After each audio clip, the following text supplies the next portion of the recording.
नमस्कार दोस्तों, आप सभी का स्वागत है इस नए वीडियो में।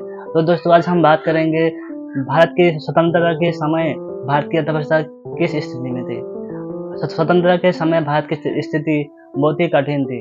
भारत देश करीबन 200 साल गुलामी के बाद आज़ाद हुआ था और इस शासन के दौरान ब्रिटिश शासन के दौरान भारत की अर्थव्यवस्था बहुत ही खराब हो चुकी थी। और स्वतंत्रता के समय भारत की अर्थव्यवस्था के कुछ प्रमुख विशेषताएं जिसके ऊपर भारत की अर्थव्यवस्था डिपेंड था। नंबर 1, कृषि पर निर्भरता। भारत देश के अधिकांश लोग कृषि पर निर्भर थे, लेकिन भारत की कृषि व्यवस्था, कृषि प्रणाली बहुत ही पुरानी थी और उत्पादन भी कम था।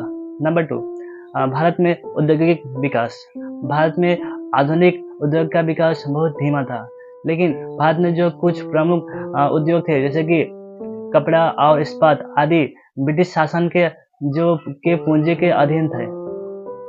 नंबर 3, गरीबी और बेरोजगारी। भारत देश में बड़ी संख्या में गरीबी और बेरोजगारी बढ़ती जा रही थी और भारत देश में जितने उद्योग थे उसमें रोजगार की संख्या बहुत सीमित थी। नंबर 4, भारत में विदेशी व्यापार। भारत देश में विदेशी व्यापार बहुत ही कम थे। भारत देश का विदेशी व्यापार केवल मात्र ब्रिटेन सरकार के केंद्रित थे और अधिक मात्रा में उसी के साथ व्यापार होता था।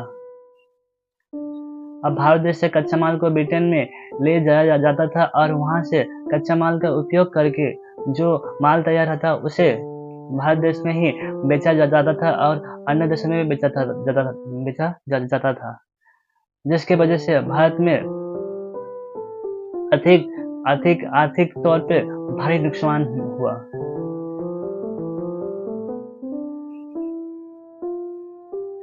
तो दोस्तों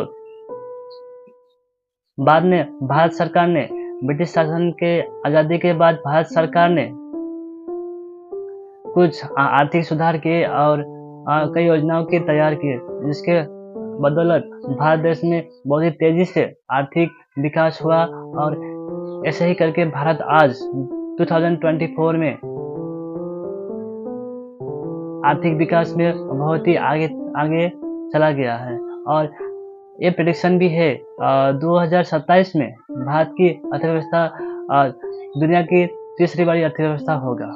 तो दोस्तों इसी तरह के नए नए वीडियो के लिए मेरे साथ जुड़े रहें और आप इसके बारे में क्या सोचते हैं आप वीडियो में कमेंट करें। बहुत बहुत धन्यवाद।